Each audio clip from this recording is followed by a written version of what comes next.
The angel, the same angel who blows the spirit into the embryo when the mom is pregnant, writes down the person's term of life at the same moment. So of course it's like, okay, so if everything is predestined, what does that mean? And write down how long they'll live, whether they'll be happy or unhappy in this life. And that brings us again into free will versus predestination. But at the same time, even if we know that, we should not stop caring. We still have choices, and to stop caring is a choice made. So in other words, like, one should always know, like, yes, there isn't too much, not everything is in our hands, but then there is enough stuff in your hand that you should do. So I had a friend who has a PhD now, and she works in the UN, but she was funny. Before every exam, we'll sit, and it's like, we'll all be looking through our notes in college, and she would be sitting sipping tea, and it's like, aren't you worried about the exam? She's like, no, my grade is predestined. And then she'll get the A, of course,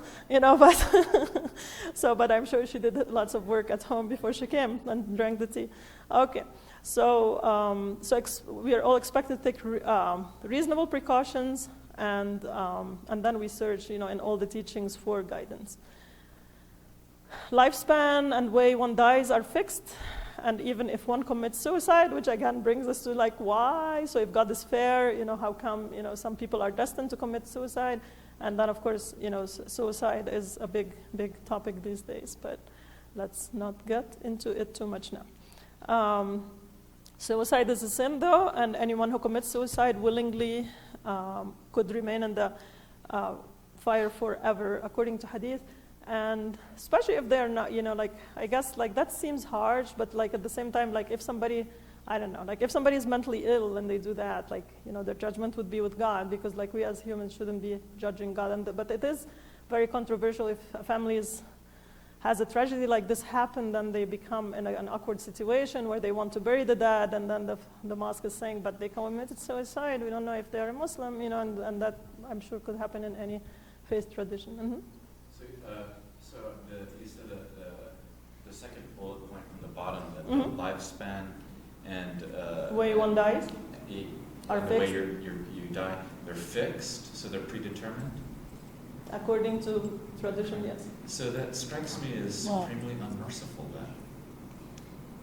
Could strike it that way, yes. But then you're always seeking the mercy of God. And it's like, there are, supplications that say, God, I do not ask you, Allahumma la as'aluka radd al-qada' wa lakin as'aluka lutf fi. I don't ask you to take back what you predestined for me, but make it merciful. So, but of course, religion and to rationalize these things would be very, lots of things have to be just taken for face value without rationalizing it too much, or it becomes problematic. Yes? How about euthanasia then, planned death? I don't think it's accepted in Islam yet, even though lots of things are, gradually become accepted. Blood transfusion, became accepted many years back. Fertility treatment and so on is accepted by, in the Muslim world and so on. And the same way that a few years back, there was a woman who gave birth to 14 kids or whatever because she didn't need to, but she decided to do a fertility treatment.